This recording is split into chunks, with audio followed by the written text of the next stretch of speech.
안녕하세요. 사연에 빠지다의 DJ 민영입니다. 오늘도 두 가지 사연 준비되어 있으니 재미있게 들어주시고요. 구독과 좋아요도 함께 눌러주세요. 그럼 오늘의 사연 바로 만나볼게요. 안녕하세요. 처음 뵙겠습니다. 제가 좋아하는 동생 지연이의 소개로 이곳을 알게 되었습니다. 워낙 일이 바쁘다 보니 여기 유튜브를 매일 보지는 못하지만 가끔 골치가 아플 때면 이곳을 찾아와서 머리를 식히고는 하죠. 저도 애청자로서 여러분께 들려드리고 싶은 이야기가 있어서 민망하지만 제 이야기 몇 자리를 써보았습니다. 결혼하지 않은 미스인 저는 홍기가 꽉 들어차다 못해 넘쳐버린 30대 중후반의 나이입니다. 그래도 사회적 지위도 높고 능력도 있으니 저 같은 사람을 골드미스라고 하대요. 제 좌우명 중 하나가 무엇인지 아세요? 여자 인생에 필요한 것은 남자가 아니라 바로 두둑한 돈주머니 그리고 번듯한 직업이다. 아직 돈이 많은 편은 아니지만 공무원으로 치자면 4급쯤 되니 안정적인 편입니다. 그리고 어디에 이야기해도 어깨에 힘이 들어갈 만큼 번듯한 직업, 바로 대한민국 검사입니다. 정말 죽자고 제 청춘을 다 바쳐서 얻어낸 결과였어요. 제가 왜 저런 좌우명을 가지고 독하게 공부해서 검사까지 되었냐고요. 그건 다 그만한 이유가 있어서입니다. 우리 아버지 쪽 집안은 특별하고도 부끄러운 가족사를 가지고 있어요. 아버지 말씀으로는 당시 우리나라 사회에서 돈 좀 있는 집안에서 흔한 일이었다지만 그 가족사로 인해 저와 우리 가족은 현재까지 고통을 받고 있으니까요. 우리 친할머니는 첩이었습니다. 하지만 친할아버지와 불륜이었다거나 옳지 못한 이유로 그렇게 된 것은 아니었어요. 할아버지의 본처는 딸만 셋을 낳고 아들 하나를 보지 못했습니다. 종손으로 대를 이어야 한다는 명분하에 할아버지는 후처를 들이시게 된 겁니다. 그리고 그 후처인 할머니는 바로 우리 아버지를 낳게 되었죠. 처음 집안에 아들을 안겨드리자 할아버지와 증조 부모님 모두 할머니와 할아버지를 아끼고 보살피셨다고 합니다. 그렇지만 얄궂은 운명의 장난인지 본처였던 큰 할머니는 그 이후 아들을 하나 낳으신 거예요. 자연스레 집안의 판도는 정실 부인에게 기울고 첩과 그의 자식은 끈떨어진 뒤용박 신세가 되고 말았죠.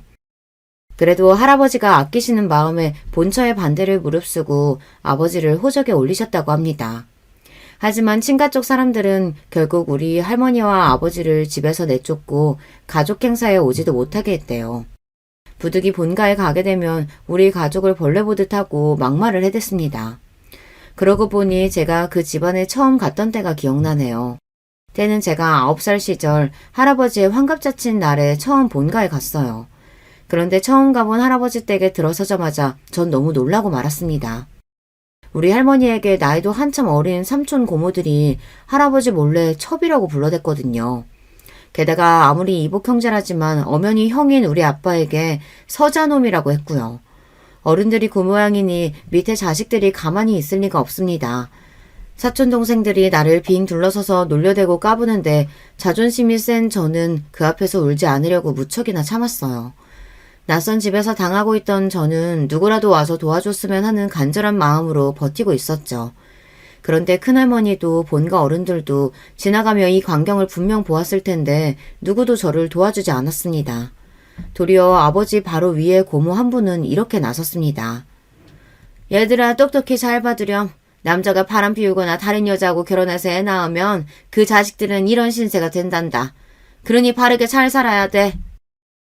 이러니 괴롭히는 애들을 오히려 부추기는 겁니다. 우리 할머니와 아빠가 무슨 죄를 저질렀을까요? 그리고 아무것도 모르고 그저 이 집안에 태어난 제가 또 무슨 잘못이란 말입니까? 하지만 그 집안 사람들 가운데 지연이만은 달랐습니다. 지연이는 본처였던 큰할머니가 낳은 아들, 즉 작은아버지의 둘째 딸이었어요. 그 인간들 가운데 유일하게 인성을 갖춘 지연이는 저보다 훨씬 어린아이였지만 바른 말을 눈치 하나 보지 않고 하는 용감한 아이였죠. 언니 오빠들 부끄럽게 이게 뭐 하는 거야? 유치원에서 안 배웠어? 혼자만 있는 어려운 친구 여럿이서 괴롭히면 경찰이 잡아간다고 했어.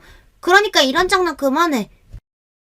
어린 게 되바라졌다면서 그들은 지연이의 이마를 손바닥으로 치고 팔을 꼬집었지만 지연이는 꾹 참으면서 이렇게 대들었습니다. 그래, 그럼 마음대로 해. 난 우리 할아버지한테 보고 들은 거 그대로 다 일러 바칠 테니까. 그렇게 지연이의 협박을 듣고 나서야 사촌들은 괴롭힘을 멈추고 어딘가로 숨어버렸습니다. 아이들이 사라지자 지연이는 저에게 사탕 하나를 내밀었어요. 언니, 이거 먹어. 처음 우리 집에 왔는데 많이 놀랐지. 그래도 울지 마. 어찌나 서러웠으면 한참이나 어린 동생 앞에서 전 눈물을 보이고야 말았어요. 그 뒤로 지연이는 제 옆에 찰싹 붙어서 집안 구석구석 소개도 하고 저와 노는 게 재밌다며 계속 옆을 지켜주었습니다. 지연이 이놈, 이리 오지 못해? 너 그 아이와 놀지 마. 왜요? 난 언니가 좋은데. 그리고 할아버지가 언니 잘 챙겨주라고 하셨단 말이에요. 지연이는 그날뿐만 아니라 본가에 갈 때마다 저를 호위무사처럼 붙어서 지켜주었고 좋은 친구 노릇도 해주었어요. 차갑고 쌀쌀맞은 제가 뭐가 좋은지 지연이는 저를 친언니처럼 잘 따랐고 같이 놀고 싶으니 자기 집에 또 놀러 오라고 했습니다. 하지만 저는 이유 없이 그렇게 사람 취급 못 받는 친가댁에 가는 게 정말 싫었습니다. 더 싫었던 것은 제가 존경하는 아버지와 할머니까지 그들이 업신여긴다는 것이었어요. 할아버지 환갑잔치에서 돌아온 날 아버지는 제 머리를 쓰다듬으며 어린 시절 이야기를 처음 해주셨습니다. 우리 딸 오늘 많이 놀랐을 거야. 다 알고 말고. 너의 놀람과 서러움을 아빠는 아주 어렸을 적부터 겪어왔단다. 너보다 더 어릴 때부터 더한 일 많이 당했지. 삼촌 고모들이 더운 여름날 광 안에 넣어두고 몇 시간 뒤에나 풀어줘서 난 쓰러지기 일보 직전에 기진맥진해서 겨우 나왔다. 그뿐이랴. 냇가에 가서 놀자고 꼬셔놓고 날 억지로 물에 빠뜨려 호적되게 만들고 저들끼리 낄끼대고 웃어댔단다. 한 번은 큰어머니한테 예 어머니하고 대답했다는 이유로 몇 대나 뺨까지 맞아야 했어. 그분은 날 싸늘하게 보며 너 따위가 나를 어머님이라고 부르는 게 가당키냐 하냐고 하더구나. 아버지의 지난날 이야기를 듣는데 딸인 저까지 그 아픔이 전해져서 눈물이 날 것 같았어요. 이건 본처의 자식들이 아니라 악마의 자식들같이 굴었으니 그 분노를 이루 말할 수 없었죠. 그럼에도 아버지는 첩의 자식 서자라는 이유로 어디 가서 당한 일에 대해 입도 뻥끗하지 못했습니다. 어른이 되고 결혼해서 저를 낳으신 뒤 저까지 그 집안에서 괜한 서름을 당하실까봐 가능하면 그 집 사람들과 만나지 않도록 하셨던 거예요. 본가에 일이 있더라도 아버지만 다녀오시고는 했죠. 하지만 할아버지 환갑잔치처럼 모든 가족이 모여야 하는 날은 어김없이 저까지 동원해야 했고 저 역시 아버지가 평생 당했을 그 억울함을 똑같이 느끼고 말았습니다. 이런 집안꼴을 보고 자란 제가 어떻게 남자를 좋아하고 결혼하고 싶겠어요. 첩의 자식이라는 오명이 대를 잇는 이 지독한 굴레에서 행여나 제 자식도 똑같은 일을 겪게 될까봐 두려웠습니다. 만약 제 자식이 선대의 일로 인해 내가 당했던 고통과 아픔을 당할지도 모른다는 생각에 결혼 생각을 접고 말았죠. 그리고 우리를 무시하는 본가 사람들 앞에서 성공한 모습으로 떳떳하게 나서고 싶었습니다. 자연스레 출세와 사회적 성공이 제 목표가 되었고 지금의 비혼주의에 이르게 된 것입니다. 사회적으로 성공하는 길은 다양했지만 전 그중에서도 법조인을 꿈꾸게 되었어요. 그리고 이 선택의 계기는 바로 할아버지의 장례식으로부터였죠. 할머니는 이미 세상을 뜨셨고 할머니 장례식에 본가 사람들 중 찾아온 사람은 오직 지연이와 남편이었던 할아버지뿐이었습니다. 첩으로 모진 세월을 살다가 가신 할머니가 돌아가신 지 2년 만에 할아버지까지 저 세상으로 가버리셨습니다. 그렇게 친할아버지의 부고를 받고 모든 가족이 오랜만에 모였죠. 오랜만에 찾아뵀지만 그 친척들은 옛 기억 그대로 부모님과 나를 무슨 쓰레기 쳐다보듯 경멸하는 시선만 두고 있었을 뿐입니다. 여기가 어디라고 찾아와? 역시 첩의 자식이라 뻔뻔한 모양이다. 아버지 돌아가시고 유산이라고 떨어질까 봐서 뭐라도 주워 먹으러 온 거겠지. 천한 핏줄 같으니. 그들은 생전에 우리 할머니에게 작은 어머니라고도 하지 않았습니다. 강씨라며 하대했을 뿐이죠. 우리 할머니가 강씨네 식구들하고는 상종도 하지 말라 했어. 씨바지로 온 여자의 핏줄은 어디 가서도 그 집안 본처 내쫓을 성품이나 물려받을 거라고. 심지어 아버지가 내민 조의금을 그 앞에서 바로 열어서 지폐 돈을 바닥에 떨어뜨렸어요. 어머나, 참나 겨우 50만 원 했네. 하긴 그 살림살이에 50만 원이면 노력은 한 건가. 돈이 없으면 염치라도 있던가. 어디 가서 구워오든가 했어야지. 자기 아버지 장례식에 50만 원이 뭐야. 우리 아버지도 분명한 할아버지의 자식이었습니다. 하지만 그들은 상주 옷도 주지 않고 상주 자리에서 멀찍이 떨어져 있으라고 했어요. 그 자리가 너무 불편하고 가시방석이라 아버지는 엄마와 저를 일찍 집에 보내셨습니다. 3일 내내 상주 취급도 못 받았지만 외로이 아버지만의 방식으로 자기 친부가 가시는 길을 끝까지 애도하셨습니다. 아버지가 저를 세상에 나오게 하셨을지언정 이 세상살이를 지옥으로 만드셨죠. 그거 아십니까? 운동도 공부도 잘했던 저는 육사가 되고 싶었어요. 그런데 한참 준비하던 중 내 피줄 때문에 가지 못할 거라는 걸 알게 되었죠. 생도들의 친척까지 조사해서 사상적으로 문제가 있는 사람은 없는지 등을 보고 입학을 허가한다고 하더라고요. 그 정보를 듣고 서자인 저는 꿈마저 포기해야 했습니다. 아버지, 첫째 아들을 이런 세상에 두고 혼자 떠나시면 마음은 편하십니까? 아버지가 이렇게 한탄하셨던 말씀을 후일 지연이가 전해주었어요. 얼마나 할아버지가 원망스러우셨으면 장례식장에서 혼자 그러셨을까. 하지만 그 누구 하나 아버지에게 따스한 위로를 건넨 사람은 없었다고 했죠. 그렇지만 착한 지연이만은 장례식 구석에서 혼자 소주잔을 기울이시는 아버지에게 말동무도 되어주고 빈속에 술 드시지 말라며 육개장이랑 안주도 챙겨드렸대요. 그리고 작은아버지 등은 할아버지 장례식에서조차 우리 아버지를 형이라고 부르지도 않았어요. 강씨, 당신이 무슨 이씨란 말이오? 우리만치 이씨 후손이 아니라 당신 엄마 강씨 성이나 따르라고. 그리고 행여나에서 하는 말인데 아버지가 유산으로 남기신 땅 털끝만큼도 건드릴 생각 마시오. 평소 온화하던 우리 아버지는 술김에서인지 슬픔 때문인지 평소처럼 동생을 그냥 두고 보지 않으셨대요. 이 못난 놈아, 어리고 못 배웠을 때 하던 짓을 이 나이 먹도록 아직도 못 버리고 그러고 있냐? 너희는 이 나라 법도 몰라? 나는 이씨 호적에 올라가 있어. 누가 봐도 떳떳한 장남이야. 첩의 자식이라도 가족관계 등록부상 처의 자식으로 되어 있으니 당연히 집안 재산은 상속받게 되겠지.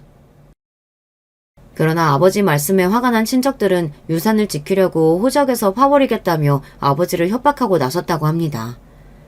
법도 모르는 놈들이 호적에서 판다고 나서면 구청에서 해주냐? 법원에서 해줘? 아버지가 남긴 땅 해봐야 몇 푼 되지도 않는 거 난 관심도 없다. 제대로 된 집도 없이 사는 너나 누나들끼리 나눠 살아. 아버지는 법무사로 30년을 재직하신 분입니다. 이런 윤사관계쯤이야 어떻게 돌아가는지도 알고 마음만 먹는다면 얼마든지 그들을 엿먹일 방법도 알고 있겠죠. 한 가지 법상식을 구독자 여러분께 말씀드리자면 호적에 올라온 첩의 자식을 가족관계 등록부에서 제외해야 하는 방법도 있습니다. 만약 본인의 가족관계 등록부에 등록되어 있는 친자가 아닌 자식을 상대로 친생자 관계 부존 재확인 소송을 제기하면 됩니다. 요즘 간단하게 할 수 있는 유전자 검사를 통해 법원의 판결을 받으시면 첩의 자식을 본인의 가족관계 등록부에서 말소할 수 있게 되죠. 그렇지만 본가 친척들은 이런 법 따위는 알지도 못한 채 아버지에게 윽박을 질렀을 뿐입니다. 나중에 이 일을 전해 듣고는 본가 사람들에게 한 방 먹인 아버지가 어떤 영웅보다 자랑스러웠어요. 그리고 이날부터 저는 법조인이 되고자 결심하게 된 겁니다. 할아버지 장례식 이후로는 그 본처 자식들을 만날 일이 없었죠. 저도 첩의 후손이라는 그늘에서 벗어나 멀쩡한 인생을 살 수 있게 되었습니다. 친구들에게 야망녀라는 별명까지 얻으면서 저는 공부 외에는 어떤 것도 관심을 두지 않고 살았습니다. 나처럼 힘없고 배경 없는 사람은 법이라는 무기라도 갖고 있어야 이 세상 누구도 나와 내 가족을 함부로 대하지 못할 테니까요. 정말 피땀을 흘려가며 공부한 끝에 저는 연세대 법대생이 되었습니다. 그런데 대학교 4학년 때 사법시험을 한창 준비하던 중에 그 본관의 고모라는 사람이 갑자기 연락을 줬어요.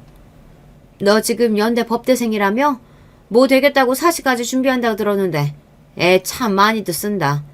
하긴 네 아비도 법무사고 너 어릴 때 눈빛이 초롱초롱하니 쟤 할 말 다 하는 꼴이 꽤 똘똘해 보이긴 했어. 다름이 아니라 내가 너한테 긴히 부탁할 일이 있는데 너희 고모부 사업하는데 돈 떼어먹은 놈이 있거든? 그놈 고소 좀 하게 네가 좀 도와다오. 우리 아버지를 벌레 보듯 하고 어린 조카가 핍박과 받을 때 도리어 부추기던 고모였습니다. 이제 와서 이혼 가치가 좀 있어 보이니 저를 찾은 것이죠. 고모가 첩년 자식 손주는 살 가치도 없다면서요. 집안 분란 만들지 말고 어디 조용한 데 가서 숨어 살라고 말씀하신 기억 나는데요. 어디 첨년의 손주딸이 대단하신 본처 소생 고모 소송을 돕겠습니까? 대단한 집안이시니 고모님 혼자 알아서 하세요. 고모의 처지가 오죽 급하면 발톱에 때만도 못하게 여기던 꼬매기한테 도와달라고 해야 했을까 싶었지만 저는 성인 군자가 아닙니다. 솔직히 고모한테 시원하게 복수의 한마디 돌려줄 수 있어서 감사할 지경이었어요. 제 말에 열받은 고모는 역시 종자가 다르니 저렇게 누구 도울 줄도 모르고 매정하지 라는 말을 남기고 전화를 끊어버렸습니다. 그 일로 저는 다시 한번 느꼈습니다. 사람들에게 당하지 않으려면 절대적인 힘을 키워야 한다고요. 그래서 그 일 이후로 더 이를 악물고 사법고시에 매달렸습니다. 그런데 제가 사법고시를 준비하던 때에 법조계에 아주 큰 혼란이 있던 시절이었어요. 60년대부터 존치해오던 사법시험이 폐지하고 법학 전문대학원 도입을 앞두고 있었거든요. 사법고시 2번 낙방을 겪은 저는 이렇게 사시만 준비하다가 죽도 밥도 안 되겠다는 생각이 들었습니다. 어쩔 수 없이 법학 전문대학원을 준비해야 했죠. 로스쿨에 가기 위해서 대학을 졸업한 저는 가외와 아르바이트로 돈을 벌어야 했습니다. 부모님이 도와주시겠다고 했지만 저 스스로의 힘으로 이루고 싶었어요. 학비를 마련하고도 밤에는 로스쿨 입학을 위한 법학 적성 시험을 준비했습니다. 준비하던 사법고시에 비하면 이 시험은 오히려 쉽게 느껴질 정도였어요. 그렇게 로스쿨이 입학을 허가한 첫 해에 합격했습니다. 3년의 대학원 생활 뒤 검사 임용에 지원하여 변호사 시험에 합격했죠. 그렇게 9년의 긴 여정 끝에 저는 검사가 된 것입니다. 편하고 돈 많이 버는 변호사가 아니라 왜 검사를 택했느냐고요. 아버지 친척들에게 여보란 듯이 제 모습을 보여주고 싶었거든요. 당신들이 무시하던 서자의 딸이 대한민국 검사가 되었다고 말이죠. 이렇듯 연애나 결혼을 포기한 채로 앞만 보고 달려온 저와 달리 지연이는 평범한 여자의 길에 들어섰습니다. 지연이는 27살의 젊은 나이에 대학 때부터 사귀던 남자친구와 일찍 결혼했어요. 저는 당시 이미 검사로 임용된 터라 친가 친척들에게 보여주려고 검사다운 검정 바지 정장 차림으로 당당히 결혼식장에 들어섰죠. 제가 검사가 된 소식을 들어서인지 예전처럼 사촌이나 어른들은 저에게 대놓고 뭐라고 하지 못했습니다. 다만 저들끼리 모여서 쑥덕거리고 저와 우리 가족을 본체만 채 했을 뿐이죠. 지연아, 결혼 정말 축하해. 너처럼 예쁜 신부는 또 처음 본다. 언니답지 않게 웬 칭찬을? 이게 다 화장빨이라오. 그나저나 우리 이쁜 언니 두고 나 먼저 시집가서 미안해. 나는 남자도 싫고 결혼도 싫고 범죄자들 처단하는 일에 내 인생 바칠 거야. 그러니 여자로서의 행복은 언니 못까지 네가 모두 느끼고 잘 살길 바랄게. 우리 언니 35 되기 전에는 면사포 쓴 모습 보고 싶은데 이 동생 소원도 좀 들어주라. 자기 결혼식에서도 시집 못 간 언니 걱정이나 하는 착한 아이였습니다. 그런 지연이에게 대용량 최진식 냉장고를 선물로 해주고 진심으로 결혼을 축하해 주었어요. 지연이는 결혼해서 건축 일을 하는 남편과 오순도순 신혼생활을 시작했습니다. 당시 저는 어느 지방으로 검사직을 발령받아 지연이와 자주 만날 수 없었죠. 간간히 문자나 전화하며 서로 소식을 듣고 있었을 뿐이었어요. 그러다가 휴가를 받은 저는 서울로 상경해서 오랜만에 지연이를 만나러 그 아이 신혼집에 갔어요. 현관 벨을 누르자 문을 열어주는 사람은 다름 아닌 사돈 어르신, 즉 지연이 시아버지셨습니다. 아, 안녕하세요. 제가 집을 잘못 찾아온 건 아니겠죠? 혹시 결혼식 때 한번 뵈었던 지연이 시아버님 되십니까? 내 며느리 이름이 지연이 맞소. 근데 댁은 누구시오? 아, 네. 전 지연이랑 친한 언니예요. 집에서 만나기로 했는데 아버님께서 어쩐 일로 여기에. 아들님이 지방 건축 현장에 머물고 있어서 오랫동안 집 비우는 경우가 많다오. 혼자 있는 며느리를 아들 대신 봐주러 종종 들리고 있지. 그럼 잘 놀다 가시오. 퉁명스럽게 말하고 가시는 저분에 대해 저는 익히 들어서 알고 있습니다. 원래 지연이는 착한 성품답게 뒤에서 남의 욕을 하거나 헐뜯는 아이는 아니에요. 그런데 언젠가부터 그런 지연이를 힘들게 만드는 장본인이 바로 저분이었거든요. 3년 전 결혼 준비로 한창이던 지연이가 상견례를 다녀와서 들려준 이야기가 기억납니다. 너도 알지? 우리나라에서 여자는 남편만 잘 만난다고 행복하게 사는 거 아니다. 내가 비록 네 친언니가 아니라서 직접 그분들을 보지는 못해서 안타깝지만 어떤 분들인지 어디 한번 얘기해봐. 시댁은 과천의 단독주택에 계시고 시아버님이 은행 퇴직 후에 사업하셔서 돈을 많이 모으셨다나 봐. 사실 상견례 자리 내내 자기 돈 자랑, 성공한 이야기 늘어놓았는데 너무 지루했지 뭐야. 그래도 없이 사는 시댁도 아니고 아버님이 우리 신혼집도 사주신다고 하셨으니 감사할 일 아니겠어? 앞으로도 아버님 자랑만 조용히 듣고 살면 다른 어려움은 없을 것 같은데? 언니, 나 너무 속물이지? 이렇게 결혼 초반에는 시아버님이 좀 자랑을 떠벌리신다는 작은 문제 말고는 시어머님도 괜찮으시고 별다른 일 없이 잘 살고 있었어요. 지연이는 아기도 낳고 정말 예쁘게 살고 있어서 부러울 지경이었죠. 하지만 그 행복은 오래가지 않았어요. 지연이네 시댁에 어려움이 찾아왔습니다. 지연이네가 결혼한 직후 시아버님은 어떤 회사와 함께 주식이나 파생 상품에 투자를 새롭게 하셨어요. 가족들은 살고 있는 집을 담보로 하고 가진 재산 거의 전부를 투자한 시부를 말려보았지만 그간의 성공으로 자신만만한 분이었기 때문에 밀고 나가셨다고 합니다. 하지만 알고 보니 시부가 투자했던 회사는 사기꾼들이 작정하고 만든 가짜 기업이었어요. 많은 투자자를 유치한 뒤 모은 투자금을 갖고 잠적해버렸습니다. 이 사태에 살던 집까지 경매에 넘어가고 심지어 지연이 시모마저 병을 얻고 몇 개월 만에 돌아가신 겁니다. 그야말로 잘못된 투자 한 번으로 집안이 풍비박산 나고 만 것이죠. 경제적 어려움이 찾아왔지만 지연이 신랑은 꿋꿋이 자기 건축 일을 하고 지연이는 가정을 잘 꾸리며 살고 있었습니다. 하지만 문제는 바로 이 사태의 원인이자 피해자인 시부였습니다. 졸지에 부자에서 하층민으로 전락했건만 그의 씀씀이나 기대치는 그대로였으니까요. 언니, 나 지금 살던 집 팔아야 할 것 같아. 아니, 갑자기 왜? 지금 아파트 살기 좋고 이제 곧 조카도 학교 가야 하는데 이사를 가겠다고? 여기 살기는 너무 좋지. 그런데 시아버지가 자기는 지금 빌라 살고 있는데 자기가 해준 돈으로 자식들 너희만 호의호식하면 되겠냐고 하시는 거야. 우리 집 팔아서 자기 아파트 해주고 너희도 돈 맞춰서 살 집 알아서 구하라고 하시면서. 아니, 뭐 그런 옹졸한 영감님이 다 있다니? 줬다 뺏는 경우가 어딨어. 게다가 자기 아들 집이고 손주들까지 사는 집에서 꼭 그렇게 해야겠대? 그렇게 지연이가 하소연을 하는데 지연이 시부가 어떤 양반인지 대강 파악이 되더군요. 자기 돈은 없는데 원래 치던 골프도 계속 치고 싶고 친구들 앞에서 기죽기 싫어서 가벼운 지갑으로 한턱 쏘겠다며 다니는 그런 한심한 사람이었어요. 그러면서 자기 자식들에게는 이렇게 팍팍하게 굴다니 말이죠.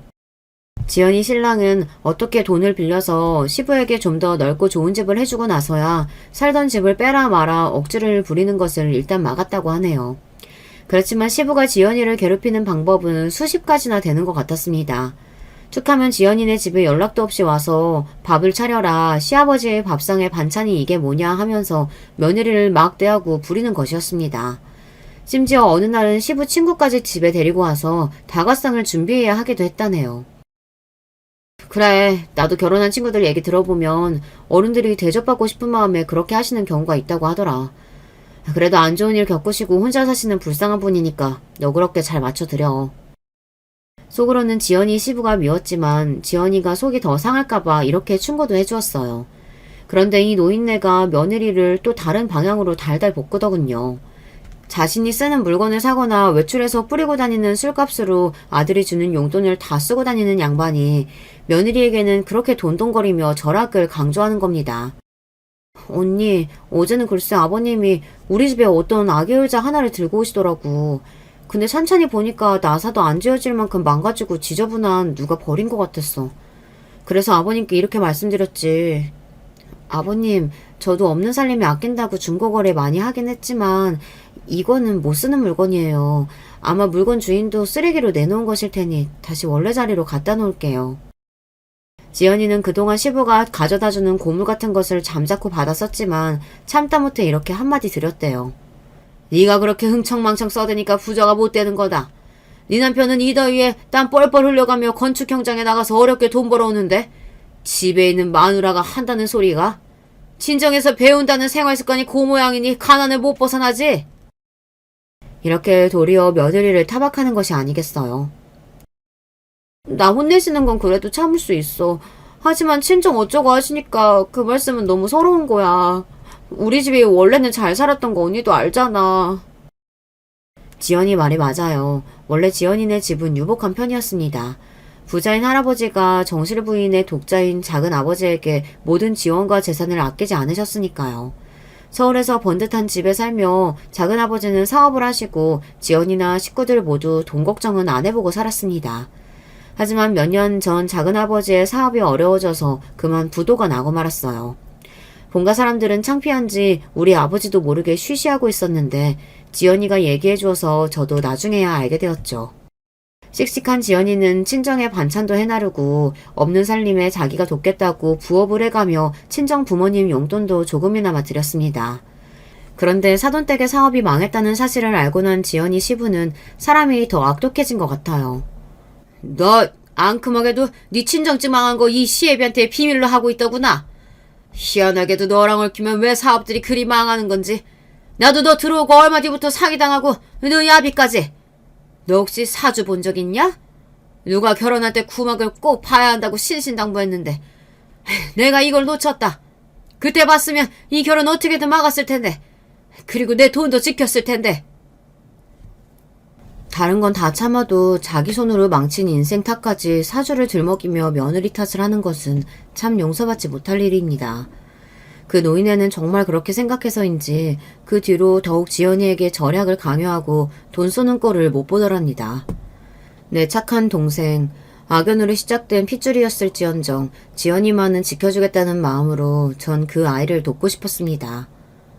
이래 보여도 나 검사야. 너희 시부가 요즘 너한테 하시는 일 도가 지나친 것 같은데 치졸하지만 내 공권력을 이용해 볼 수 있어. 어떻게 언니가 나서줄까? 하지만 마음씨 고운 내 동생은 아버님 마음이 아프신 분이라고 시간이 지나면 원래대로 돌아올 거라고 저를 말렸습니다. 그래서 저도 잠자코 지켜보면서 자칫하면 나서서 지연이의 시부가 하는 행동을 저지해야겠다고 벼르고 있었죠. 하지만 이제 시부가 지연이네 집에 자주 들르시는 걸로 모자라서 주기적으로 지연이 보고 시부가 사는 집까지 오라고 했습니다. 너 때문에 네 시애미까지 운명 달리하고 말았으니 어쩌겠냐? 이 집안의 여자인 네가 마누라가 해줬듯이 나 죽을 때까지 돌봐줘야지. 우리 집에 일주일에 2번씩 와서 밑반찬하고 국 해놓고 빨래통에는 빨래도 하고 가라. 하루는 너무 시간이 급해서 밑반찬을 직접 만들지 못하고 반찬 가게에서 몇 가지 사서 냉장고에 넣어놓고 갔는데 집에 돌아온 시부가 이를 보고 며느리를 바로 꾸중하셨어요. 내가 그렇게 가르쳤는데도 너는 왜 이렇게 돈을 낭비하고 다니냐? 어디 여자가 요리도 못하고 반찬을 사서 시아버지께 드린다더냐? 이렇게 사치 부리면 돈 못 모은다. 어휴, 다음부터는 손수 네가 다 반찬 만들어서 넣어라. 자취하고 사는 저도 가끔 반찬을 사 먹는데요. 요리 솜씨를 떠나서 직접 재료를 사서 하는 것보다 간단하게 사는 편이 오히려 낭비 없이 다 먹게 되고 절약도 되더라고요. 그런데 반찬 하나 산 것으로 무슨 사치라며 꼬장을 부리시는 건지 이해 불가였습니다. 이렇게 되지도 않는 구박을 받아서일까요? 지연이는 결국 병을 얻고 말았습니다. 지연이는 극심한 피로를 호소하고 입맛이 없어서 얼마 먹지도 않는데 체중만 불어나기 시작했거든요. 50kg도 될까 말까 하는 마르고 작은 아이가 2달 새에 65kg까지 늘었으니 말입니다. 이런 지연이를 두고 시부는 애가 팔자 편하게 지내니 피둥피둥 살이나 찌질하면서 더 부려먹으려고 들었어요. 걱정이 되었던 전 병원에 가보라고 말해봤지만 지연이는 병원비 때문에 고민만 하고 있었죠. 결국 여동생 남편에게 전화를 걸어 이 사실을 알렸습니다. 제부는 지방에 몇 달씩 머물러 있어 이런 사실을 까맣게 몰랐고 제 이야기를 듣자마자 바로 휴가를 내서 지연이를 병원에 데려갔습니다. 그리고 지연이는 갑상선 기능 저하증이라는 병을 앓고 있음을 알게 되었죠. 이 병은 수술을 한다거나 심각한 병은 아닙니다만 철저히 관리하지 않으면 위험해질 수 있어요. 환자분은 무리해선 안 되고 매달 병원에 와서 검사하고 약 타가서 복용해야 합니다. 무엇보다 절대 안전과 건강한 식이습관이 중요해요. 제부는 자기 아내 고생시킨 것 같다며 미안해하고 지연이를 보살펴 주었습니다. 하지만 일하던 와중에 올라온 터라 바로 다음날 지방에 일터로 가야 했대요. 대신 자기 아버지에게 아내가 많이 아프니까 절대 일 시키지 말고 잘 보살펴달라고 부탁했답니다. 무슨 큰 병 걸렸다고 바쁜 남편을 오라가라 해? 살만 찌고 보기 좋아 보이더만 병원기 아깝게 좀만 아프면 쪼르르 병원이나 달려가냐? 그 병원비가 좀 나오냐? 대형 병원이라 검사비는 오죽 비쌀까? 그냥 진통제나 사서 먹으면 될 일을. 아버님, 의사가 과로해서 생긴 병이랍니다. 아버님은 허리 아프시다고 일주일에 한 번씩 정형외과에 도수치료 받으러 가시잖아요. 저는 목숨이 위험해질 수도 있는 병인데 그 병원비도 아까우시단 말인가요? 사람이 아픈 마당에 저렇게 모지게 말씀하시니 참고 참던 지연이도 이렇게 시부에게 말대꾸를 했다고 합니다. 지연아, 참 바른 말 잘했다. 앞으로도 참지 말고 네 할 소리 해가면서 싸우지 않으면 그 어르신 갈수록 심해질지도 몰라. 이렇게 저는 지연이를 응원했어요. 하지만 시댁 어른이 아무리 막무가내로 굴어도 며느리여서 약자여서 다 수용하고 참을 수밖에 없다는 것을. 이것이 바로 우리나라 며느리의 현 주소 아닐까요? 지연이가 병을 얻었다고 하고 제가 왔던 사건이 종결돼서 시간이 생겼기에 휴가를 내고 지연이네 집에서 며칠 머물기로 했습니다. 언니 온다고 해서 내가 솜씨 좀 부려봤지. 언니 김치찌개랑 콩나물무침 좋아하잖아. 몸도 아픈 아이가 제가 온다는 소식에 들떠서 요리를 이것저것 해서 한상 떡버려지게 차려놓고는 저를 맞이하는 게 아니겠어요. 야, 너 몸도 안 좋은 애가 이렇게 무리하지 마. 다음에도 또 이러면 언니 집에 안 올 거야. 지연이가 과로할까봐 이렇게 나무랐지만 지연이의 음식을 먹으면서 전 그 아이의 마음까지 함께 먹었습니다. 아닌 게 아니라 지연이의 얼굴을 보아하니 안색이 안 좋더라고요. 걱정이 되었지만 기분이 좋아 보이는 지연이에게 모른 척하고 밥그릇을 싹 비웠습니다. 그러다가 검찰청 직원의 전화가 와서 전 작은 방에 들어가서 통화를 하고 있었어요. 업무 관련 일로 통화가 길어지는데 어느 순간 크게 말다툼을 하는 소리가 나서 통화가 끝나는 대로 방문을 열어보았습니다. 그랬더니만 글쎄 초저녁 시간인데도 술을 얼마나 드신 건지 술 냄새가 진동한 채로 지연이 시부가 와 계시더군요. 이윽고 저는 이들의 대화를 실제로 생생하게 지켜볼 수 있게 되었습니다. 아버님, 오늘은 손님 오실 거라고 제발 집에 오지 말아달라고 했잖아요. 술 냄새 풍기며 막무가내로 집에 온 시부가 싫었던 지연이는 표정이 곱지 못했습니다. 술 먹고 온 시애비는 시애비가 아니라 망나니다 이 말이냐? 그러게, 너 때문에 우리 집 망하지만 않았어도 이제 내 마누라가 죽지만 않았어도 너 같은 며느리 보러 이 집 올 필요 없었다. 근데 이 시애비 보는 표정이 대체 그게 뭐냐? 그럼 원하시는 대로 반찬 싸드릴 테니까 이거 가져가시면 되는 거죠? 얼른 가지고 댁으로 돌아가세요. 지연이는 짜증을 내며 시부의 반찬을 챙기고 있었습니다. 아마 시부는 자기 반찬 달라는 시덥지 않은 용무로 집에 찾아왔던 모양이죠. 애초에 우리 집 냉장고에 맛있게 많은 걸로 해놨어야 내가 여기를 안 오지. 지는 이렇게 맛있는 걸로 지대로 차려 먹고 있었구만. 참.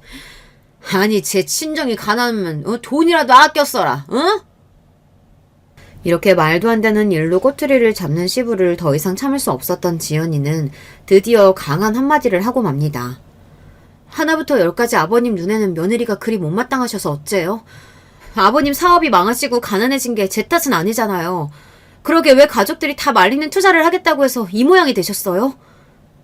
이것이 시아버지한테 말하는 말버릇하고는 뭐가 어째? 이렇게 부들거리던 사돈어른은 지연이의 뺨을 냅다 올려버리는 거였습니다. 지금이 쌍팔년도도 아니고 시아버지가 며느리를 때리는 일을 두 눈으로 목격하게 되다니. 돈 없고 힘없다는 이유로 며느리를 못살게 구는 사돈어른은 제 어린 시절 본가 친척들에게 당했던 모습과 다를 바가 없어 보였습니다. 그래서일까요? 그 장면을 보자마자 저는 바로 지연이 앞을 막아서고 살기 어린 눈으로 사돈어른을 째려보았어요. 너는 또 누구야? 아, 가끔 며느리가 집에 불러들인다는 언니가 있다고 하던데. 당신이 뭔데 우리 집 집안일에 끼어들어? 비키라고! 저는 지금 지연이 언니가 아니라 대한민국 검사로서 당신의 폭력 행사 현장을 목격했습니다. 바로 경찰 불러서 당신 연행해 갈 수도 있어요. 그런 사태까지 가기를 원하시는 거예요? 뭐? 검사라고? 웃기고 있네. 별볼일 없는 며느리 집안에 그렇게 대단한 사람은 없다고. 게다가 어느 검사 나으리가 할 일이 없어서 우리 며느리 같은 거랑 어울리고 다니냐? 너 말이다. 검사 사칭하고 다니면 깜빵 간다. 내가 검찰에 신고해주랴? 제 말에 차마 믿지 못하는 사돈어른 얼굴에 제 명함을 던져주었어요. 반신반의하던 양반은 명함을 보고 입이 떡 벌어지고 말았죠. 신고하셔도 좋고 검찰청에 이 명함 대면서 인적조회 해보셔도 상관없습니다. 제가 검사라는 사실은 명백하네 말이죠. 그리고 흐적상으로는 좀 차이가 있지만 지연이와 전 사촌지간으로 친자매와 다를 바 없는 사이예요. 그동안 사돈어른이 내 동생에게 한 짓 낱낱이 알고 있어요. 검사로서 말씀드리자면 친족 간의 폭행 행사는 우리네 정서상 더 엄격한 판결이 날 수 있는데 괜찮으시겠습니까? 알았다. 그럼 이건 못 본 걸로 하고 나 앞으로 며느리한테 다시는 손대지 않으마. 제가 이렇게 나오자 상황 파악이 된 지연이 시부는 제가 검사인 것을 믿게 되고 이내 꼬리를 말았습니다. 처음에는 내 동생에게 못되게 굴었던 죗값을 형 집행이나 법적인 처벌로 가볼까 하는 마음이 들었었죠. 하지만 제가 그럴 때마다 지연이가 해준 이야기가 떠올랐습니다. 언니, 아무 잘못 없이 나를 괴롭히는 아버님이 나도 너무 미워. 그렇지만 사실 아버님이 무슨 죄를 저지른 건 아니잖아. 아버님도 원래부터 이런 분은 아니셨는데 사기 당하신 뒤로 사람이 저렇게 되고 말았어. 그러니까 언니가 혹시 우리 아버님을 좀 도와줄 수 없을까? 진짜 죄 지은 자들 찾아내서 벌 주고 싶어. 내 착한 동생은 도리어 이렇게 자기 시부를 도와달라고 했어요. 그 생각이 들자 저는 이 일 가지고 사람을 고쳐서 써보기로 마음을 돌렸습니다. 사돈 어르신께서 전에 유일한 회사에 걸려서 된통 당하고 온 재산 말아드셨죠? 검사인 제가 그 회사 수사하고 잘만 하면 그놈들 찾아줄 수 있는데 내 동생 이렇게 대하시니 선뜻 도와드리기는 어렵겠군요. 제 말에 사돈 어른은 귀신이라도 본 듯 눈을 번뜩이고 말았습니다. 그리고 빤빤하던 태도를 바로 고치고 제 앞에 납작 엎드리는 신용이라도 할 기세였어요. 사돈처녀, 내가 다 잘못했네. 나도 원래는 이렇게 며느리한테 모질게 대하고 남 탓이나 하는 놈은 아니었어. 그런데 그 사기 당한 뒤로 내 인생이 엉망으로 되어버려서 그만. 그런 세상이 원망스러워서 술까지 마시다 보니 이런 실수를 하고 만 거네. 하지만 그렇다고 그게 우리 지연이 탓도 아니죠. 일단 반성하는 모습 보이시니 좀 더 생각해 보겠습니다. 사람 마음이 손쉽게 뒤바뀌는 마당에 지금 도와드리겠다고 확정짓기에는 시기상조네요. 앞으로 우리 지연이에게 어떻게 하시는지 좀 더 지켜보고 정하겠습니다. 그래. 앞으로 내가 절대 우리 며느리 괴롭히지 않을게. 아니, 오히려 받들어 모시고 살게. 그러니까 사돈처녀, 꼭 그 사기범들 좀 잡아줘. 내 돈 좀 찾아줘, 제발. 얼마나 절실하셨으면 그분은 제 손을 꼭 잡고 이렇게 사정사정 하셨습니다. 눈물까지 흘리시면서 진심으로 말이에요. 비단 지연이의 시부를 돕고 싶어서뿐만이 아니라 사기는 정말 무섭고 암적인 범죄입니다. 단순히 돈만 뺏고 끝나는 것이 아니라 피해자의 정신을 갉아먹고 급기야 이를 못 견디고 자살하는 경우도 있으니 말이죠. 게다가 피해자뿐만이 아니라 그의 가족 등 가까운 사람들이 그 피해를 고스란히 안아야 하는 심각한 피해를 낳는 중대한 범죄입니다. 하지만 우리나라는 사기범들에 대한 실형 비율이 압도적으로 낮은 나라입니다. 사기라는 범죄를 이렇게 가벼이 여기는 형법 체제가 바로 우리나라에서 사기꾼들이 득식을 대는 큰 이유이기도 하죠. 그래서 저는 사기꾼들을 경멸합니다. 검사라는 직업적 소신 때문이라도 유일한 회사에 수사를 시작해보고 싶었어요. 그 투자 사기의 주범자들에게 응당 죗값을 치르게 하고 피해자들에게 일코만 피해 금액을 조금이라도 보상받게 하고 싶었습니다. 그렇지만 경찰 입장에서 사기범을 추적하고 수사하는 일은 꽤 골칫거리입니다. 잠적해버리면 찾기 어려운 데다가 주로 해외로 도피하는 바람에 수사가 난항을 겪고는 하죠. 그리고 어쩌다 겨우 가해자들을 체포하더라도 그들은 피해금을 은닉하고 숨겨놓는 등 이미 처분까지 해놓아서 피해금을 회수할 방법이 희박합니다. 그렇더라도 사기 피해를 한 번이라도 당하신 분들은 그 심정 아시죠? 그 나쁜 놈들을 잡아서 뺨이라도 한 대 쳐야 속이 후련해질 거 아닙니까? 저는 그런 지연이의 시부 마음을 잘 알고 있었습니다. 제 예상은 적중했고 그날부터 지연이 시부는 저를 대통령 대하듯 깍듯이 모시고 지연이에게도 전과 다르게 행동하고 있다고 합니다. 휴가를 마치고 검찰청에 복귀하자마자 바로 수사팀을 꾸려서 무려 300억대의 투자 피해를 양산한 유일한 회사의 대표와 이사 등 임원직 5명을 추적 수사하기 시작했습니다. 그리고 몇 개월 동안 매달린 끝에 필리핀에 도주 중인 대표 김아무개의 행적을 발견하기에 이르렀어요. 그러던 어느 날 피해자 조사 과정에서 수사관님께서 지연이 시부를 저에게 데리고 와서 이렇게 말했죠. 이분이 유일한 회사 관련 피해자인데 검사님하고 막역한 사이라고 하네요. 그러면서 자기는 수사관이나 이런 사람 말고 이 검사님한테 직접 조사받고 싶다고 고집을 부려서 제가 데리고 왔습니다. 아이고, 우리 사돈처녀 여기서 보니까 또 색다르네요. 내 평생 검사백이 생길 줄은 어찌 알았겠나? 피해자 조사는 우리 수사관님에게 정권이 맡겨져 있어요. 이런 식으로 검찰 조직의 규율을 깨고 경거망동하시면 결코 원하시는 결과 얻지 못하실 텐데요. 피해자분은 수사관님 지시에 바로 따라주세요. 저는 검사로서 냉철하게 일침을 놓았습니다. 그리고 그분께 이런 경고의 말도 덧붙였죠. 요즘 지연이 통해서 어떻게 지내시는지 다 듣고 있습니다, 어르신. 그래도 많이 나아지셨다곤 하지만 진심으로 자기 며느리를 아끼시지 않으면 하늘에서도 아버님이 겪는 아픔을 알아주지 않을 거예요. 아, 그럼 요즘은 며느리에게 말도 조심하고 우리 아주 잘 지낸다네. 그러니 사돈처녀, 아니 검사님, 제발 내 돈만 찾아주게나. 절박하게 사돈어른은 사기꾼들이 벌 받는 것도 보고 자신의 피해 금액을 찾아달라고 몇 번이고 사정하셨습니다. 사돈어른 외에도 피해 입은 분들이 30여 명에 달했어요. 피해자분들을 위해 수사관님들 그리고 공조한 경찰과 열심히 뛴 결과 사기범 중 대표이사와 2명의 연루자를 잡게 되었죠. 검사인 제가 이제 남은 것은 그들에게 징역형을 선고하고 경찰들이 피해 금액을 회수할 수 있도록 협조하는 일이었습니다. 그런데 말입니다. 내 동생 가슴에 못 박았던 사람이라도 시아버지고 어른이니까 좋은 마음으로 제가 사기당했던 일도 도와드리겠다고 해준 거잖아요. 얼마든지 저의 힘을 발휘해서 벌을 내릴 수도 있지만 말입니다. 그런데 어디서 듣고 온 건지 수사가 마무리되는 과정에서 사돈어른이 저에게 이런 말씀을 하시더군요. 사돈 처녀가 우리 며느리랑 사촌지간이라고 하는데 좀 이상하더라고. 저는 상견례 자리에서 들은 이야기도 없었고 얼마 전 바깥사돈하고 통화하고 나서야 내가 딱 간파했지 뭐야. 사돈처녀 아비가 첩의 소생이라면서? 바깥사돈이 어찌나 검사님네 집안을 욕하든지 차마 그 앞에서 사돈처녀랑 며느리가 각별한 사이라고 말할 수가 없을 지경이더군. 생각지도 못한 우리 집안 이야기가 사돈어른 입에서 나오자 전 당황해서 말을 버벅거렸어요. 그래서요. 무슨 말씀이 하고 싶으신 겁니까?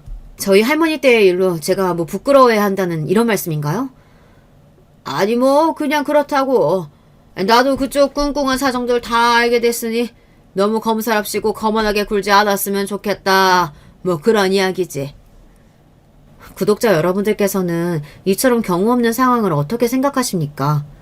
저는요, 솔직히 제가 피해자랍시고 도와드린 분이 제 과거를 걸고 넘어지니까 하던 일을 모두 손에서 놓고 싶은 심정이었습니다. 제가 검사를 달고 나서 본가 사람들조차 제 앞에서 대놓고 뭐라 한 적이 없는데 지연이 시부의 말을 듣고 나서 머리를 한 대 세게 맞은 기분이었어요. 은혜도 몰라보고 남의 약점을 가지고 뻔뻔스럽게 돌변하다니 우라가 치밀었습니다. 이런 분을 위해서 그래도 제 직업적 소신을 다해서 끝까지 도와드려야 할지 아니면 도움 따위는 집어치우고 우리 지연이 괴롭히거나 하면 도리어 벌을 내려야 할지 고민하게 되었습니다. 법도 알고 세상 이치도 배우고 있는 입장이지만 아직 저에게 이런 인간관계는 물음표 투성이네요. 우리 아버지나 가족들에게 이야기하면 괜한 상처를 들쑤실까봐 여기 이렇게 유튜브에 제 마음을 풀어보고자 합니다. 그리고 이 문제에 대해 여러분께서 생각하시는 바가 있다면 동영상 댓글로 남겨주시기 바랍니다. 지연이네 일을 겪으면서 결혼에 대한 제 생각도 갈대처럼 왔다 갔다 하고 있어요. 지연이 신랑은 참 좋은 남자이고 자기 아내와 아이에게 잘해주는 사람입니다. 그렇지만 결혼이라는 제도하에 엮이게 되는 시부가 저런 사람이다 보니 과연 여자에게 결혼이란 득일지 실인지 알 수가 없겠더군요. 그렇지만 저도 나이가 들다 보니 제 짝을 만나서 행복하게 살아보는 삶도 꿈꾸고 있어요. 그냥 스쳐 지나가는 생각이 아니라요. 제가 처음으로 이런 생각을 하게 만든 사람이 생겼기 때문이에요. 최근 임용된 신임 검사 중에 저보다 3살 아래인 후배놈이 요즘 그렇게 저를 쫓아다닙니다. 선배, 어차피 인생은 도박 아닙니까? 저 믿고 딱 3개월만 사귀어보고 괜찮은 놈이다 싶으면 바로 연말쯤에 결혼하시죠. 무서운 검사 선배의 누나인 저에게 이렇게 저돌적으로 구애하는 녀석입니다. 저도 인간적으로 또 남자로서 이 친구가 싫지 않습니다. 딱 눈 감고 한 번쯤 사귀어보고도 싶은데 그러다가 잘못되면 사내 연애도 망하고 검찰청에 제 위신도 떨어지고 그래서 이를 두고 고민하고 있어요. 결혼 반대주의자의 연애도 생각할까 말까 했던 저인데 나이가 차서 아쉬운 마음에 이러는지도 모르겠습니다. 그렇지만 이 정도 나이가 되면 사실 남자를 새로 만나거나 연애할 기회는 거의 없어요. 저에게 찾아온 이 낯선 기회를 잡아야 할지, 두려운 마음에 포기해야 할지, 이 문제로도 저는 요즘 골치가 아프답니다.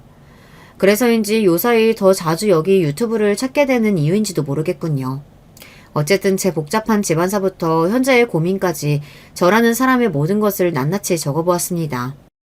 검사라는 양반도 별거 없다 하고 생각하실지 모르겠지만 그래도 제 일 하나는 제대로 하고 나쁜 놈들 열심히 벌 주고 있을 테니까요. 구독자 여러분들은 안심하고 지내시면 됩니다. 그럼 저는 여기서 마무리 인사드리겠습니다. 제 영상 시청해주신 모든 분들의 건승을 기원드리며 안녕히 계세요.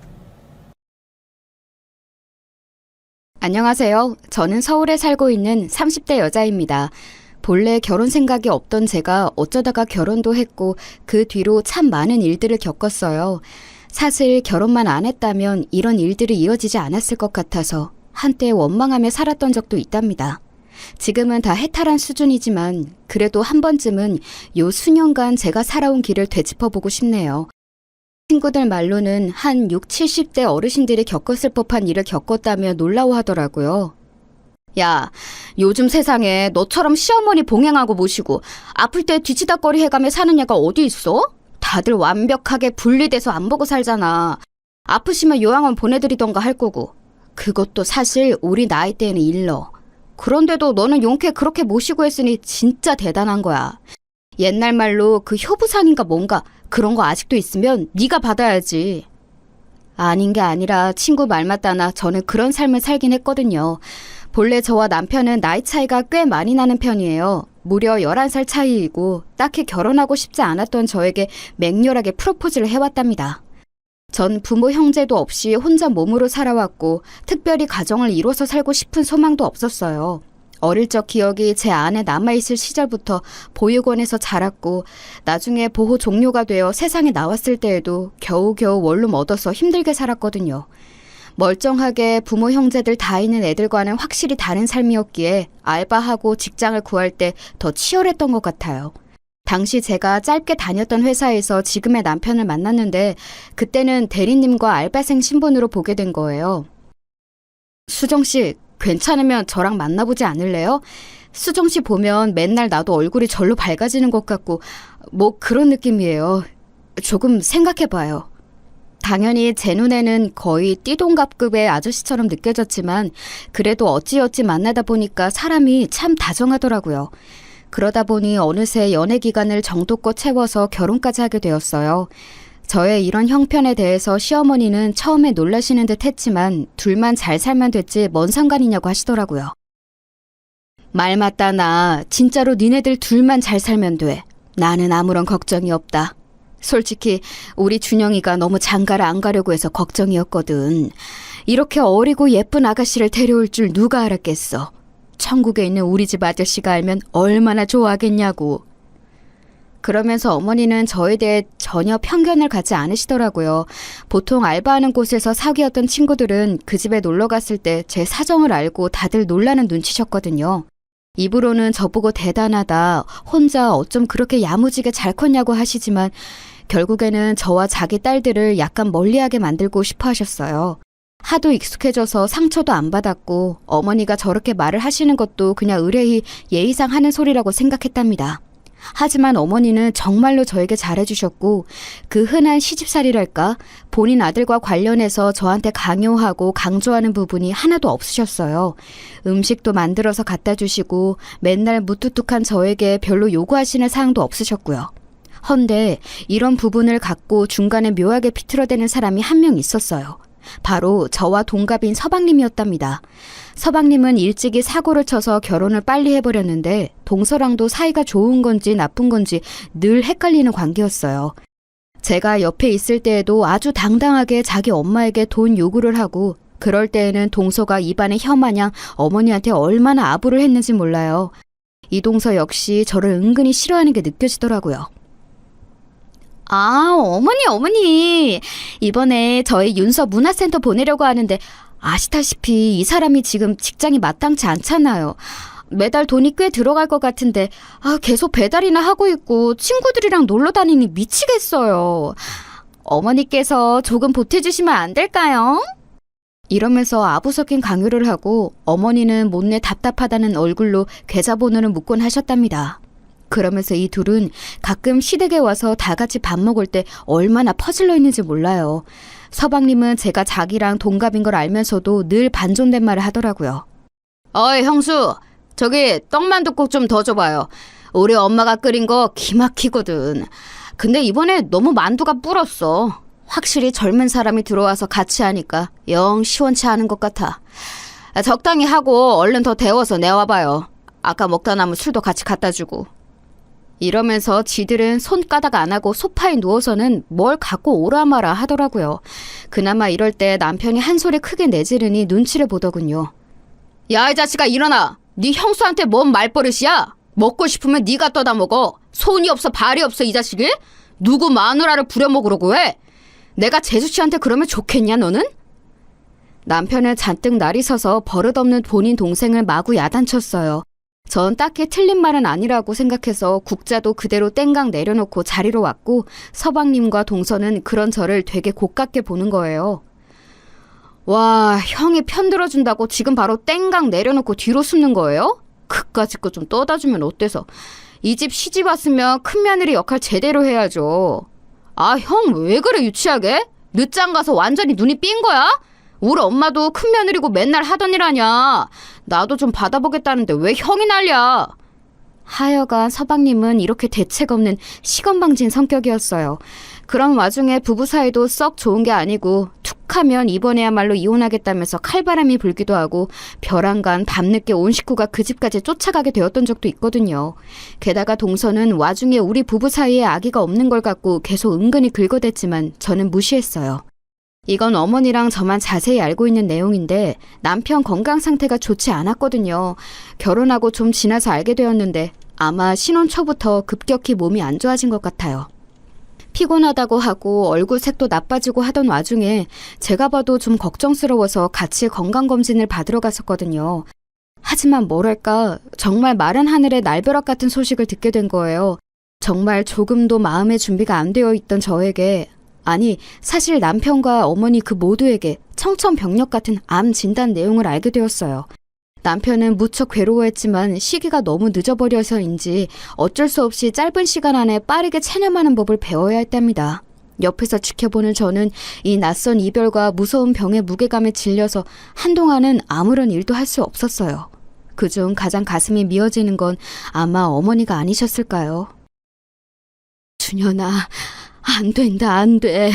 네 아버지도 일찍 가셨는데 세상에, 차라리 내가 가면 좋을 것을. 이게 무슨 일이냐. 안 돼. 안 된다고. 어머니는 본인 아들을 살리고자 할 수 있는 건 다 해보시고 약이란 약은 다 갖다 먹이시고 나중에 병색이 짙어진 본인 아들이 짜증을 내는데도 어떻게든 애를 쓰시더군요. 남편도 갈수록 저에게 잔 짜증을 내는 날들이 늘었지만 할 수 없단 생각이 들었어요. 밤마다 무섭다고 죽고 싶지 않다고 저를 와라 껴안던 남편을 보며 저 역시 우울감이 짙어져 갔어요. 그리고 얼마 되지 않아 크게 손을 써보고 노력해볼 시간도 주어지지 않은 채 저와 어머니는 각각의 소중한 사람을 잃게 되었어요. 저에겐 가장 처음으로 가족이 되어준 사람이자 어머니에게는 애틋하고 짠한 남편 같았던 아들인 그 사람, 그렇게 하늘로 떠나보내게 되었던 거예요. 사실 저와 나이 차이가 좀 있었을 뿐 그 사람은 30대 중후반이었어요. 세상을 떠나기엔 너무 젊고 어린 나이였단 생각밖에 들지 않네요. 이때 자기 형이 투병을 하는 동안에도 그 망할 놈의 막내둥이인 서방님은 하루라도 사고를 안 치고 살 수는 없는 건지 부지런히 일거리들을 만들어냈어요. 제가 볼 때에는 이후 어머니가 치매에 걸리게 되신 건 아들을 일찍 보내버린 충격도 컸겠지만 쉴 새 없는 막내 아들의 사고 때문이 아닌가 싶어요. 당시 저는 남편 장례를 마치고 멀뚱히 그 집에 남아 앞으로 어떻게 해야 할지 도통 답이 나오지 않았는데요. 다시 생각해봐도 참 희한한 것 같아요. 어쩌다가 제가 어머니를 모시겠다는 그런 생각을 하게 되었던 걸까요? 급작스럽게 치매 판정을 받으신 어머니의 얘기를 듣고 저도 모르게 즉각 이렇게 대답을 했어요. 어머니, 저랑 같이 사셔요. 제가 어머니랑 같이 있을게요. 어머니 집으로 갈게요. 네? 이 말에 무척 놀라셨던 어머니는 처음에는 아니라고 하셨어요. 아니야. 네가 무슨... 아니야. 그래. 근데 어쩜 세상이 이러냐. 어떻게 나한테 이래? 나는 치매나 이런 거 다 남 얘기라고 생각 안 했어. 언젠가 올 거라고 생각은 했다. 그런데 너무 빨리 오는 거 아니냐. 살 사람은 살아야 된다는데 남편도 보내고 아들도 보낸 박복한 년이 뭐하러 그리 오래 버티냐고. 그래서 빨리 죽으라고 이런 병이 온 걸까? 어머니는 본인 마음 같아선 제 손길을 거부하고 신세지기 싫으셨던 것 같지만 어쩌겠어요. 지금 생각해보면 어머니 역시 마냥 거절하긴 힘드셨을 것 같아요. 우울감도 심해지신 데다가 병까지 얻게 되셨고 본인 친정엄마 역시 치매로 돌아가셨으니 워낙 병에 대해서도 잘 알고 계셨고요. 막상 살림을 합치게 되었을 때 서방님의 푸닥거리가 아주 장난도 아니었답니다. 이때는 어머니가 많이 아프지 않고 심하실 때가 아니라서 그런지 멀쩡한 자기 엄마한테 수작 부린다고 생각했나 봐요. 형수, 우리 엄마 옆에 있다 보면 뭐가 떨어질 것 같아서 그렇게 일찍 준비하는 거예요? 그렇게 욕심내고 어째봤자 이 집은 엄마 돌아가시고 내 거예요. 형도 먼저 가고 없지. 아들이라고 딸랑 하나인 나인데.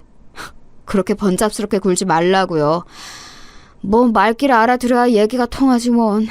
솔직히 우리 엄마 그렇게 아픈 것도 아닌데 왜 유난인지 모르겠네. 이러면서 어머니랑 저랑 같이 지내는 걸 아주 극도로 싫어하는 거예요. 와중에 동서까지 와서 이런 소리를 해대지 뭐예요? 이 말에는 어머니도 빠직하셔서 동서한테 엄청 화를 내셨어요. 형님, 아직 형님 젊으신데 저는 좀 이해가 안 돼요. 아주버님 돌아가시고 아직도 20대 중반인데 계속 그렇게 살 거 아니잖아요? 언젠가는 새로 재혼하시지 않겠어요? 나이도 어리고 젊은데 왜 굳이 이렇게 어머니 댁에 와서 무슨 요즘 시대에 복양을 한다는도 왜 같이 있는 거냐고요. 결국 이 부부 둘 다 하는 말뜻은 같은 거예요. 제가 돈을 노리고 어머니 곁에 있다는 뜻인 것 같았어요. 이 말에 어머니는 마구 화를 내시면서 쫓아내셨답니다. 야, 시끄럽다. 그렇게 걱정되면 니들이 들어와서 살던가. 또 그건 싫으면서 이렇게 와서 밤낮으로 니네 엄마랑 같이 있는 형수한테 그따위로 말해. 다 보기 싫으니까 나가! 썩 나가라고! 어머니는 이렇게 쫓아내신 이후에 몸이 안 좋으신지 계속 누워 계셨어요. 치매를 앓는 어르신들의 종일 다 처져 있는 것도 아니고 게다가 어머니는 초중기이신데 너무 힘들어하시더라고요. 아마 마음속으로 화병이 짙어지셔서 더 그러신 것 같아요. 아들 보낸 게 얼마나 한이 되셨던지 저랑 있으면서 계속 핸드폰에 있는 아들 사진 보여달라고 하시고 동영상 찍은 것도 몇 번을 보시더라고요. 아마 비디오가 있던 시절이라면 다 늘어졌을 거라며 봐도 안 질린다고 화면을 붙잡고 우셨어요. 우리 아들, 우리 준현이 고생만 하다 가네. 느지막이 장가가서 이제 잘 사는 줄 알았더만 지 엄마밖에 모르는 우리 아들. 엄마를 데려가지 어째 네가 먼저 가냐. 어머니는 계속해서 목 놓아 우셨고 그러다가 지치시면 주무시고 시장하시면 식사를 하시고 그렇지 않으면 그냥 멍하니 소파에 앉아서 허공을 보실 때가 많았어요. 본래 어머니는 평소에 감정 표현도 그리 크지 않으신 분이었답니다. 말로는 본인이 딸이 없어서 그렇다 며느리가 있는 게 어색하다고 하셨는데 진짜 그런 것 같아요. 나중에 인지 능력이 안 좋아지셔서 저도 가끔 헷갈려 하시고 못 알아보시는데 끽해야 어머니랑 단둘이 산 게 몇 년 안 되는데도 그게 서운하더라고요. 아가씨는 누구예요? 여기는 어디고? 나는 아들이 있어요. 아들을 기다리고 있어요. 우리 아들 학교 갔지. 막내도 있다오. 더럽게 말을 안 들어 처먹어. 뭔가 어머니답지 않게 약간 말투가 험해진 게 느껴져서 어색했는데요. 그럼에도 불구하고 자꾸 헷갈리시고 깜빡하시는 모습을 보니 점점 혼자 계시게 할 수 없었어요. 이쯤 되니 저도 다니던 일들을 슬슬 조절해서 줄여야 했고 만약을 대비해서 어머니가 주신 생활비도 있고 해서 이걸로 반찬거리도 사고 세금도 내고 살림을 이래저래 했었어요. 그리고 꼭 잊을만 하면 서방님네 부부가 나타나서 시비를 걸더라고요. 형수, 우리 엄마가 형수한테 몇 푼 쥐어준 거 맞죠? 알고 있으니까 수작 부리지 말고 얼마 좀 떼줘요. 형수는 애가 없어서 모르겠지만 우리는 애 키우느라 돈 들어갈 때가 한두 군데가 아니에요. 본인이 지금 일개 간병인 입장이라는 거 알고 분수 꺾고 울라고요. 알아요? 솔직히 까놓고 말해봅시다. 우리 엄마한테 얼마나 받았어요? 네? 저도 말이 이렇게 가는 게 너무 불쾌해서 맞받아쳐서 따졌어요. 저 어머니한테 생활비 명목으로 받은 것밖에 없어요. 가계부까지 쓰지는 않았지만 체크카드 내역으로 돈 결제한 거 남아있으니까 얼마 받아서 어디 썼는지 한번 보시겠어요? 그리고 간병인이라니 그렇게 틀린 말도 아니지만 말씀이 너무 심하시네요. 제가 애지간하면 참으려고 했는데 서방님은 어머니한테 돈 얘기 아니면 볼 일이 없으세요? 그렇게 걱정되시면 모시고 사시면 되잖아요. 저는 언제든 나가라면 나갈 수 있어요. 그런데 동선에 애도 있고 계속 힘들다 안 된다 소리만 하셨잖아요. 그럼 어머니는 어디 계셔야 되는데요? 제가 평소 같지 않게 막 몰아붙여서 답을 하니 서방님도 처음엔 멍하다가 나중엔 또 인상을 쓰는 거예요. 그럼 그렇지 사람 안 변하고 참 한결같은 것 같아요. 저 보육원에 있을 때 돈에 눈 멀어서 맨날 원장님이랑 싸우던 선생님과 똑 닮았더라고요. 누가 뭐래요? 죽으나 사나 큰 며느리는 맞으니까 우리 엄마 잘 모셔요. 내가 궁금한 건 그 돌이란 거 한다치고 얼마나 엄마한테 뜯어먹는지 중간 확인하러 온 거라고요. 엄마 돌아가시면 설마 이 집에 딸이 틀고 앉을 생각 아니죠? 경고하는데 나 이미 엄마한테 유언장도 받아놓을 거예요. 꼴에 뭐 엄마 좀 모셨다고 집 전체 뜯어먹을 생각 추호도 하지 말라고요. 엄마가 준 생활비나 찔끔찔끔 정직하게 쓰고 말 안 통하는 노인네 등쳐먹다 걸리면 각오해요. 알았어요, 형수? 저에게 이따위 험악한 말을 퍼붓고 돌아서는 서방님네를 보며 일순간 얼마나 서럽고 눈물이 났는지 몰라요. 저도 사람인지라 감정이 있고 화가 날 수가 있고 혐오감과 같은 생각들이 나타날 수 있잖아요. 이때 솔직히 다 집어치우고 그냥 나가버릴까 죽이 되던 밥이 되던 지들끼리 알아서 하라고 할까 생각이 들더군요. 하지만 이날 서방님네가 찾아오기 전 어머니는 밤에 꽤 적잖은 사고를 치셨어요. 남들이 치매식이 길어지며 더 못 본 꼴을 본다고 했고 저도 없는 지식으로 나름 치매 관련 건강 정보나 유튜브를 보고 공부한 게 있는데요. 그래도 막상 눈앞에서 소변 실수를 하시는 걸 보니 멘탈이 흔들리더라고요. 본인이 실수하고 있는지도 모른 채 계속 허공만 보고 있는 어머니, 게다가 잠들어 있지도 않고 깨어 있으시니 어떻게 처리를 해야 할지 너무 난감했어요.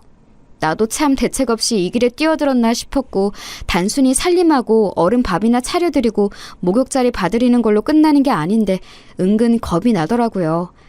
이런 제 마음도 모르고 제가 그날 밤 얼마나 가슴 졸여가며 심란하게 뒤처리를 했는지도 모르는 주제에 서방님은 외려 불을 지르더라고요. 그런 어머니를 놓고 도망가라고 하는 셈이지 뭔가요?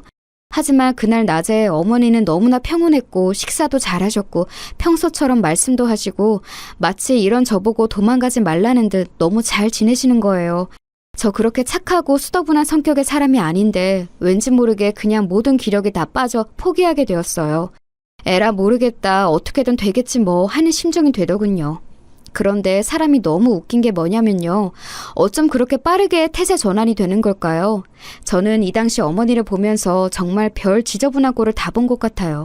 치매를 앓고 계시는 어머니의 대소변을 받아내는 것은 언제나 익숙해지지 않고 힘들었지만 단연 이걸 갖고 지저분한 꼴을 봤다고 하는 건 아니에요. 제가 말하고 싶은 건 인간의 아주 지저분하고 음흉한 속내를 봤다는 거예요. 그렇게 졸렬하고 비열한 성질을 드러내는 것은 아마 다 예상하셨겠지만 바로 서방님네 부부였다는 거예요. 어머니를 모시는 것만으로도 충분히 힘들고 날 덥고 푹푹 찌고 장마가 이어지는 중에도 툭하면 집에서 아무렇게나 행동하시고 풀어져 버리시는 어머니를 보며 그 뒤치다거리가 너무 괴로웠어요. 그런 저를 틈틈이 간시함답시고 들락거리던 서방님네 부부는 정말로 자기 엄마의 심각한 사태를 눈으로 마주하고 나니 슬슬 태도가 변하는 거 있죠. 돈 갖고 으름장 놓고 윽박지를 때만 존댓말 하던 서방님이 완전히 태도를 바꾸어 낄낄거리면서 자기 엄마 잘 봐달라고 이죽거리는 거예요. 형수님, 역시 형수님만한 사람이 없어요. 우리 형이 하여간 사람 하나는 기똥차게 잘 본다니까. 그러니 형수님같이 바르고 신실하신 분이랑 결혼한 거 아니에요. 아무튼 간에 우리 엄마 잘 부탁드려요. 아우, 이 찌든 냄새. 이거 맨날 치우느라 형수님 장난 아니게 힘드시겠네. 아 여보, 당신 뭐해? 얼른 가서 형수님이 엄마 씻기는 거 도와드려. 나는 좀 들어가기 그렇잖아. 빨리! 이러면서 언제부터 제가 지 엄마 모시는 거 좋게 봤다고 이상하게 추켜 세우는 거예요. 동서도 잔뜩 일그러진 얼굴을 하고 있다가 일순간 확 펴더니 저 따라서 어머니를 욕조에서 씻기는 걸 도와준답시고 고무장갑을 끼더라고요. 하지만 그래놓고 곧 인내심을 잃었는지 아예 고개를 훅 돌려버리고 설렁설렁 씻다가 이러고 나가버리더군요. 형님, 저 전화 올 때가 있어서 잠깐만요. 잠깐 핸드폰 좀 보고 올게요. 이래놓고는 한참을 안 오는 거예요. 급기야는 제가 어머니를 다 씻기고 머리를 말리고 있을 때나 뛰어들어와서는 억지로 웃어가면서 급한 전화였다고 하더군요. 저도 나름의 험한 환경에서 자라왔기에 어느 정도 판단은 되었는데요. 이것들 막상 지 엄마가 정말 심각한 상태가 되어 대소변 못 가리고 다 뒤엎고 곱게 행동 안 하시는 걸 보더니 감당이 안 되는 거예요. 이런 상태의 엄마이자 시어머니를 감당할 자신이 전혀 없는 거죠. 그러니 여지껏 자기 엄마랑 같이 살던 저한테 모든 걸 떠넘기고 봐주는 동안에는 저를 잘 축혀 세워서 완전히 일임하게 하려는 속셈이었어요. 그 전에는 툭하면 꽤 으름장을 냈었거든요. 까짓것 우리도 맘만 먹으면 엄마랑 같이 살 생각이 있어요. 형수만 할 수 있는 거 아니야. 나대지 말라고. 어르신들 똥오줌 처리하는 거 그거 갖고 뭘 그렇게 유세를 부리냐고. 그리고 우리 엄마는 내가 잘 알지 형수가 잘하나? 엄마 그렇게 이상하게 나이 먹으실 분 아니라고요. 그니까 적당히 하다가 나가요. 알았어요? 이래놓고선 난장판이 된 집이며 마찬가지로 사나워지신 어머니를 지들이 눈으로 마주하니 엄두가 안 나는 거예요. 서둘러 도망치듯 나가버리지 않나. 하여간 그 후로는 잘 오지도 않더라고요. 가끔 짜증나는 톡 문자만 길게 남겨놨어요. 형수밖에 없어요. 우리 엄마 잘 모셔줘서 고마워요. 잘 부탁드립니다. 형도 고마워하고 엄마도 고마워하고 있을 거예요. 뭐 이런 식의 내용을 길게 남겨서 보내놓고 그래놓고 안심하는 것 같더라고요. 헌데 이 와중에 또 무슨 짓을 저질렀는지 한밤중에 전화가 걸려왔어요. 이번엔 서방님이 아닌 동서한테 전화가 걸려왔더라고요. 저 형님! 지금 이 사람이 사고를 쳐서 저희가 지금 수중에 돈이 없어요. 이유는 저도 잘 몰라요. 술 먹다가 시비가 붙었나 봐요. 저희요? 저희도 돈이... 아니 여유가 없다니까요? 형님 돈 있으시잖아요. 어머니가 챙겨주신 거 많으실 텐데 왜 이러세요? 형제끼리 돕고 살아야죠. 진짜 말인지 방구인지 알 수 없을 것 같은 소리만 짓거려대는 동서의 말을 듣고 저는 그마저도 몇백만 원을 떼어서 수습하라고 보내주었답니다. 다행히 어머니가 생활비 여부로 주신 게 조금 있었지만 그렇다 해도 그다지 여유 있진 않았어요. 아무튼 저도 점점 지쳐가고 나중에 어머니에게서 눈을 떼어서는 안 될 지경까지 가게 되니 많은 고민이 생기더라고요. 과연 내가 이렇게 계속 붙어있는 게 맞는 것일지도 잘 모르겠고 말이에요.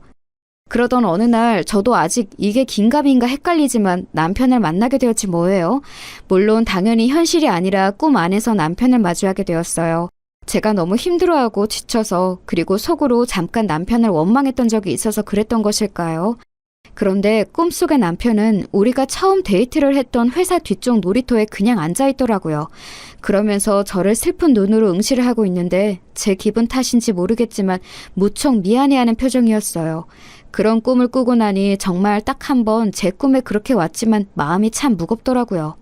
아무도 나를 알아주지 않고 다 외면하는 것 같고 나름의 패기를 갖고 시작했던 치매 어른 모시기의 한계를 느낄 때쯤 몹시 미안해하고 측은해하는 표정의 남편이 제 꿈에 나타났었어요. 그러고 나서 저는 며칠 걸려 다시 마음을 다잡았답니다. 그게 내 생각으로 인해서 나온 꿈일지언정 일단 시작을 했으면 끝을 봐보자, 이러다 죽기야 하겠어 하는 생각으로 말이에요. 그래도 정말 남편이 내 진심을 안다면, 그리고 이런 상황을 안다면 나에게 일말에 미안해하고 고마워하는 마음이 있겠지, 남편은 알아주겠지 하면서 몇 번이나 제 자신을 다독였어요. 그 뒤로도 혹독하게 저를 덮쳐오는 어머니와의 힘든 씨름의 날들을 지나곤 지나 급기야는 간병인이 오셔서 같이 도와야 하는 날이 찾아오고 말았어요. 하지만 그것도 잠시. 간병인 분도 이렇게 말씀하시더라고요.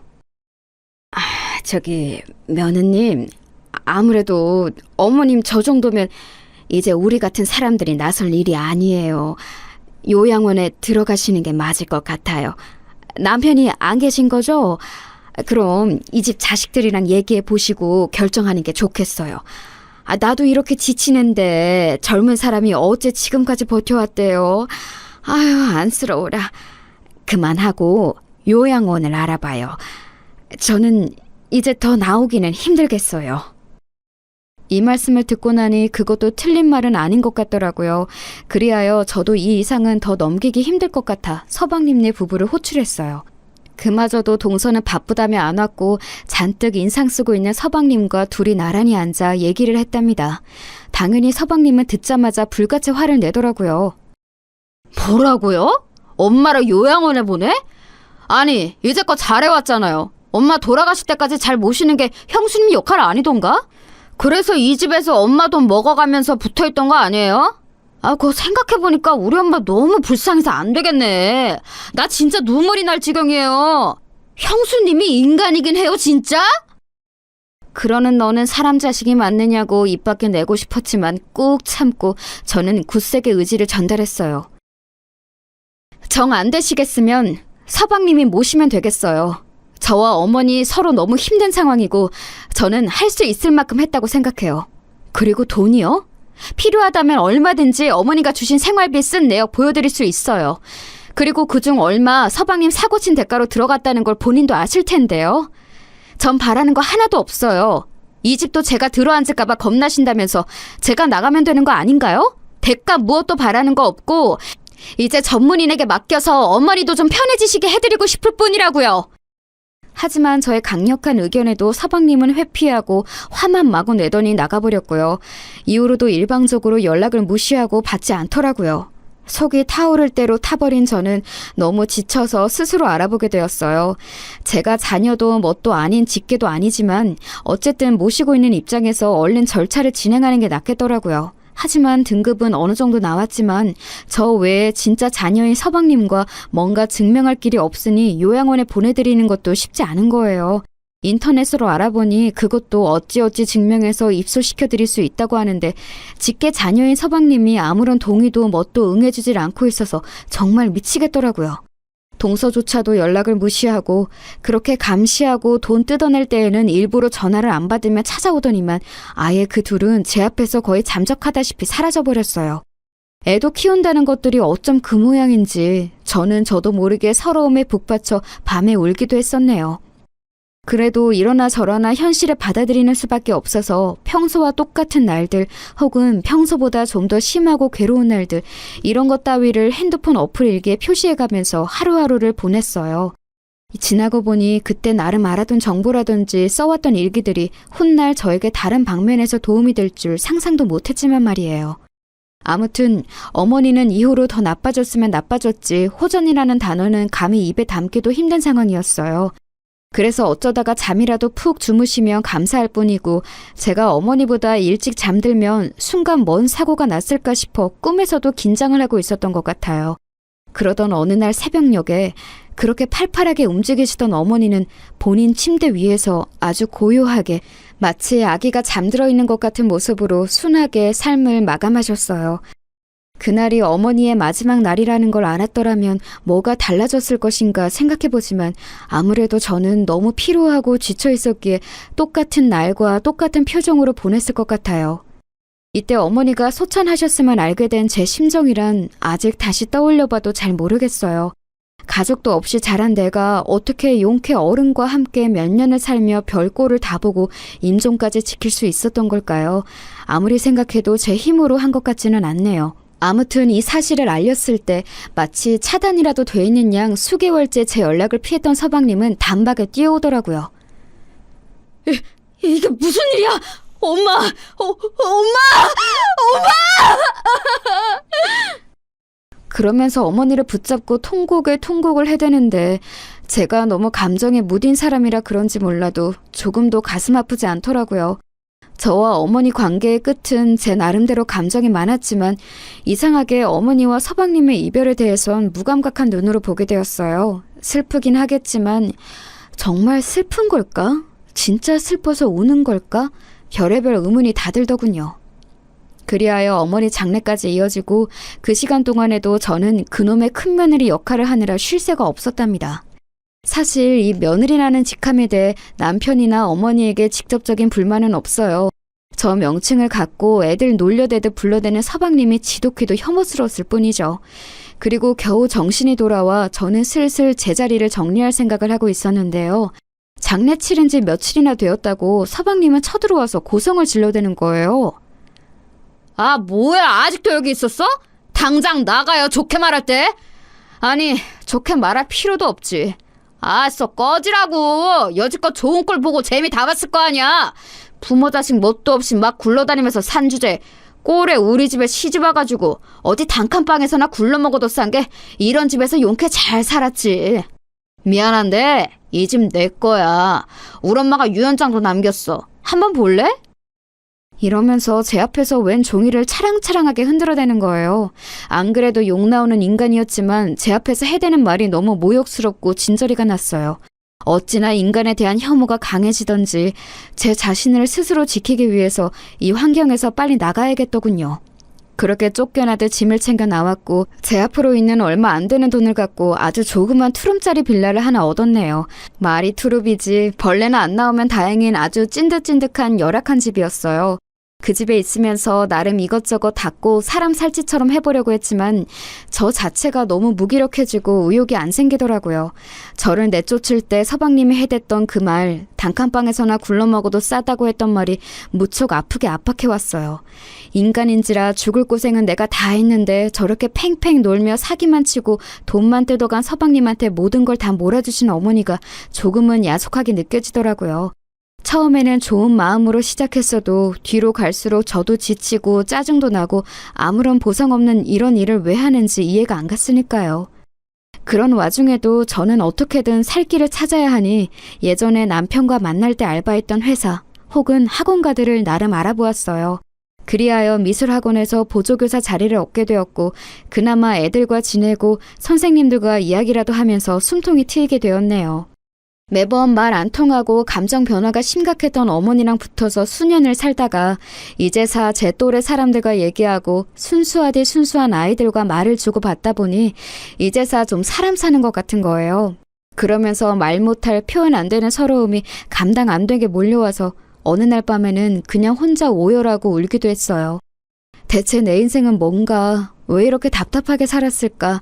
남편도 없는데 왜 굳이 시어머니를 모시고 시동생한테 그런 욕을 들었을까? 기가 막히더군요.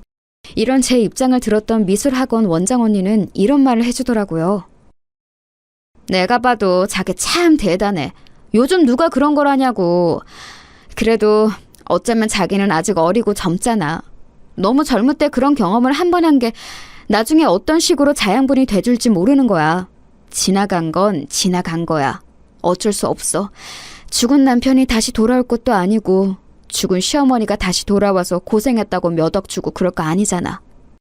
기댈 수 없는 꿈은 애초에 빨리 매듭 짓고 새로 시작해야 해. 열심히 잘 살아보자. 응? 이 말을 들으며 참 맞는 말이다. 그나마 가정도 있고 여러모로 생계활동도 하고 있고 저보다 훨씬 살아온 깜이 있는 사람이라 이런 좋은 말을 해주나 싶었답니다. 그런데 말이죠. 아마 이후로 제가 하는 말을 쉽게 믿기 힘드실 텐데요. 정말이지 믿을 수 없는 일이 제 앞에 일어나고 말았어요. 당연히 이 원장 언니도 처음에 믿지 않고 까무러칠 뻔했으나 이후에는 저를 발빠르게 도와주었답니다. 아주 고맙게 말이에요. 뭐? 와, 나 지금 듣고도 무슨 말인지 모르겠네. 한국말 맞잖아. 아니 근데 뭐 그런 일이 다 있어? 진짜야? 진짜야? 어디서? 아니 꿈에서? 아니 근데 세상에 꿈에서 나왔다고 해도 기가 막히네? 가만히 있지 말고 빨리 집에 가서 봐봐. 아니 지금 가보라고. 이렇게 원장 언니가 호들갑을 떤 이유는 어느 날 제가 새벽녘에 꿨던 꿈 때문이에요. 평소와 똑같은 피곤한 새벽 시간이었고 하지만 유독 저를 움직여 깨우게 만드는 이상한 꿈이 있어 벌떡 일어났거든요. 그 꿈에는 이전에 한 번쯤 스치듯 지나가듯 나왔던 남편이 나왔고 돌아가신 지 얼마 안 된 하지만 제 기억보다 훨씬 순한 인상의 어머니가 대뜸 나오셨어요. 꿈에서 그 둘을 보고 뭐라 말하고 싶었지만 입이 벌어지지 않았고 그렇게 멍하니 남편과 어머니 그리고 저는 이렇게 나란히 서로를 응시하고 있었답니다. 그런데 참 이상하죠. 꿈이라서 그런지 몰라도 참 있을 수 없는 상황이었어요. 제가 살고 있는 그 투름 찐득거리는 빌라 안에 그 둘이 같이 와 있는 꿈이었으니까요. 그러면서 너무 자연스럽게 남편은 방 한켠에 자그마한 책장을 가리키며 거기에 있는 노트북 가방을 만지작거리는 거예요. 꿈에서는 어머니도 그 모습을 물끄러미 보고 계셨는데 왠지 모르게 그게 굉장히 강렬하게 인상에 남았어요. 꿈에서 깨고 난 뒤 똑같은 위치에 있는 책장을 보니 정말 평범하게 이를 데 없는 노트북 가방이 그 자리에 그대로 있었거든요. 저는 왠지 모르게 기가 팍 죽어서는 뭐 이런 꿈이 다 있나 했죠. 그러면서도 여전히 제 인식 언저리에 남아있으니 개운치 않아서 출근하고 얼마 뒤에 원장 언니에게 얘기했던 거예요. 그랬더니 저 난리가 나서 당장 가서 보라고 왜 진즉 확인해보지 않고 그냥 왔냐며 엄청 소란이더라고요. 저도 버스를 타고 집에 와서 그날 솔직히 집까지 어떻게 왔는지도 모르는 상태로 문을 열었어요. 그리고 꿈에서 보았던 평범한 제 방에 책장 속 노트북 가방을 꺼내보았답니다. 이건 남편이 갖고 있던 노트북 가방인데 당시에 산지 얼마 안 되었던 거예요. 저 역시 컴맹이고 뭘 할 줄 모르지만 언젠가 쓸 일이 있을 것 같아서 남편 유품 중 소지한 것이랍니다. 남편 물건들 정리하면서 애지간한 건 다 비우고 정말 몇 가지만 갖고 있었고 그것 그대로 갖고 어머니 댁에 들어갔던 거예요. 그래서인지 저도 모르게 새삼 뭔가 묵직한 기분으로 그 가방을 건드리게 되더라고요. 그 전에는 한 번도 손댄 적이 없었어요. 아무튼 간만에 열어봤는데 손대지 않아서 아주 차가운 온도만 느껴지는 노트북 기기와 안쪽 주머니에 꼬깃 탄 서류들과 종이들이 몇 장 있었어요. 회의할 때 쓰고 꾸겨 넣어서 대충 정리하는 남편 스타일을 알기에 저도 그냥 꺼내어 아무 생각 없이 펼쳐보았는데요. 그 안에 접혀있던 서류들과 몇 장의 종이들 중에 제 눈에 꽤 낯선 글씨로 큼직하게 적혀있는 유언장이라고 한자 한자 떼어 적혀있는 것을 발견하게 된 거예요. 저도 모르게 히익 하는 소리가 입 밖으로 흘러나왔어요. 이게 뭘까요 대체? 전혀 보지도 듣지도 못했던, 아니 서방님이 그렇게 자기는 유언장이 있다고 설쳐대며 흔들거리던 게 있어서 그때 대충 봤지만 왜 유언장이라는 게 이 가방 안에 있는 거냐고요. 빠르게 읽으면서도 실감이 잘 나지 않아서 제 나름대로 인터넷으로 검색해보고 읽어가면서 버스에 냅다 탔어요. 그리고 다시 학원으로 가서 원장실로 뛰어갔답니다. 원장 언니에게 내용을 보여주면서 물어보니 언니는 눈을 희번덕하게 뒤집어가며 소름이 돋는다는 거예요. 야 세상에, 나 진짜 기막혀서 말도 안 나와.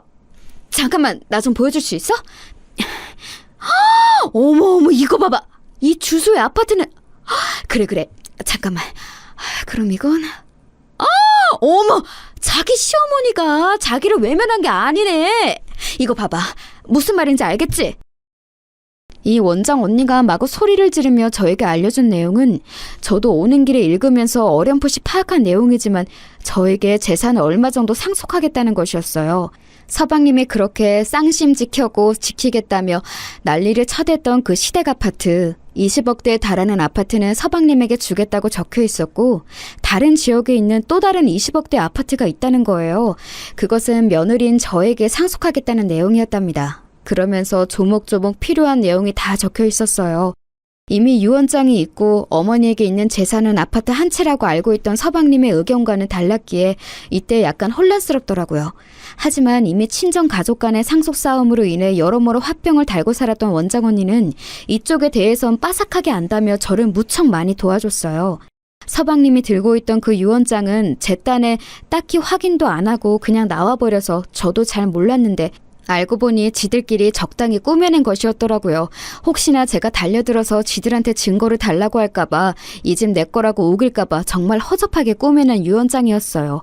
평소에 지들 엄마에 대해서 아는 것도 없으니 재산도 그 아파트 한 채인 줄 알았던 거죠. 하지만 알고 보니 어머니가 직접 쓰셨던 유언장 안에는 다른 내용이 있었던 거예요. 훨씬 상세하고 확실하게 날인이나 필요한 모든 것들이 갖춰진 하나의 서류였어요. 정말 이들은 모르는 건가 싶어 동서의 SNS를 들어가 봤는데 그동안 관심 끊고 살다가 둘러본 그들의 근황은 정말 장난 아니더라고요.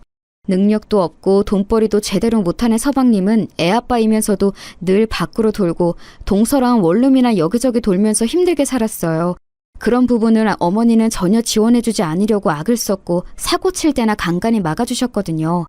그런데 학군지 좋고 위치도 좋고 30평대 아파트인 어머니 집에 들어가서 살게 되었으니 아주 그 거만한 기세가 하늘을 찌를 정도였어요.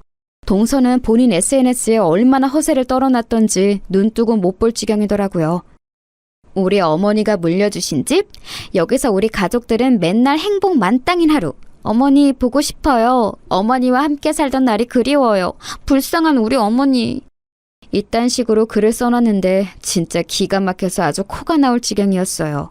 그 와중에 집 자랑한답시고 어머니가 평소 들어두셨던 세간살이들 같은 것들 다들 지들 능력으로 산 것처럼 찍어 올리고 어머니 외가 쪽 어른이 사주셨던 명품 가방도 지 것처럼 들더라고요. 우리 어머니가 외삼촌께 선물 받으신 브랜드 가방. 돌아가시면서 며느리인 나한테 물려주셨다. 어머니 사랑 기억하며 잘 쓸게요, 어머니. 오늘도 어머니 생각에 눈물이 납니다. 이렇게 써놨는데 아니 저는 그렇다 치고 남편이 서방님은 저거 보고 아무 생각도 없을까요? 하긴 동서보다 더 이상하고 구제불능인 게 서방님이니 얼마나 더 망나니 같은 생활을 하고 있을까 상상도 안 되더군요. 아무튼 저는 알릴 건 알려야 하고 나중에 뒤탈 나면 안 되니 유언장 문제로 할 얘기 있다고 하고 그 몹쓸 인간들을 호출했어요. 솔직한 마음으로 누구 하나 대동해서 같이 나가고 싶었지만 그러긴 힘들고 원장 언니도 혼자 나서지 말고 변호사랑 같이 움직이라고 하더라고요. 그리하여 저도 소개를 받아서 모든 일들을 처리하게 되었고 그 과정 중간에도 왠지 모르게 떨리고 갑자기 주저하고 싶은 마음이 들어 망설이기도 했어요. 하지만 엄연히 이런 상황은 남편과 어머니가 꿈에 나와서 이어지게 된 일이니 기왕 일이 된 거 끝까지 가서 확인을 해보고 싶더군요. 그리고 아이러니하게도 어쩌면 당연한 일이겠지만 그 뒤로 어머니와 남편이 꿈에 나온 일은 단 한 번도 없답니다. 이걸 작성하고 있는 오늘에 이르기까지 말이에요. 덧붙여 저는 유언장을 확실하게 확인받았고 그 내용은 모두 현실로 저에게 이루어지게 되었어요. 당장 정말 큰일이라도 낼 사람들처럼 마치 후라이팬에 소시지를 튀기듯 타닥타닥 뛰어대며 난리를 치던 서방님과 동서는 이 유언장의 효력 앞에 지들이 아무것도 할 수 없다는 걸 몇 번이나 확인했어요. 뭐 잘 알아보지도 않고 유류분 소송을 하네 어쩌고 하지만 그럴 대상이 되지도 못했고 오롯이 지들이 이 아파트 두 채 다 움켜쥐어야 하는데 그게 안 되니 억울해서 죽으려고 하더라고요. 특히 서방님이 저주처럼 퍼부어대는 말은 이제 저도 적당히 거르는 법을 터득한 것 같아요. 야 이년아, 네가 인간이야? 니까지 그 어디서 몸만 쳐 굴러들어와서 엄마 재산을 빼가? 너 진짜 내가 가만 안 둬. 가만 안 둔다고. 어디서 그깟 말 같지도 않은 장난 같은 종이 쪼가리를 들고 와서 야 어딜 가 너? 내가 우습게 보여? 내가 우습냐고! 이러는데 주변에서 다들 저한테 대응하지 말라고 조언해 주시기도 했고 그냥 눈앞에서는 적당히 흘려 들어가면서 자리를 피하게 되었답니다. 사실 깊이 들어봤자 큰 의미도 없고 뭘 하겠나요. 그리하여 저는 유언장 내용대로 아파트를 받게 되었고 현 시점에 들어가서 살고 있는 중이랍니다. 그리고 저에게 또 한 가지 생긴 변화가 있다면 새로운 공부를 시작했다는 거예요. 정말 아무런 정보도 없이 바위에 계란치기로 시작했던 어머니 치매 간병을 이번에 요양보호사 공부를 하면서 제대로 정보를 쌓고 싶더라고요. 하고 싶지도 않았고 중간에 아주 진력이 나버렸던 간병이었는데 홀로 인터넷 정보를 쌓고 카페에서 도움을 받다 보니 요양보호사 쪽으로 전망도 나쁘지 않다고 하길래 알아보게 되었어요. 정식으로 대학을 가고 사회복지 쪽을 해볼까 생각도 해보았지만 그쪽으로 가기에는 애매하게 나이가 또 많더라고요.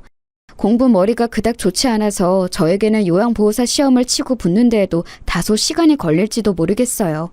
요즘 나이 있으신 어르신들이 많이 하신다는데 그래도 30대 초인 제가 한다면 좀 더 많은 것들을 해볼 수 있을 것 같아요. 저의 많은 처지를 안타깝게 여기고 힘이 돼주었던 미술학원 원장 언니는 진심으로 이런 부분을 응원해주고 있답니다.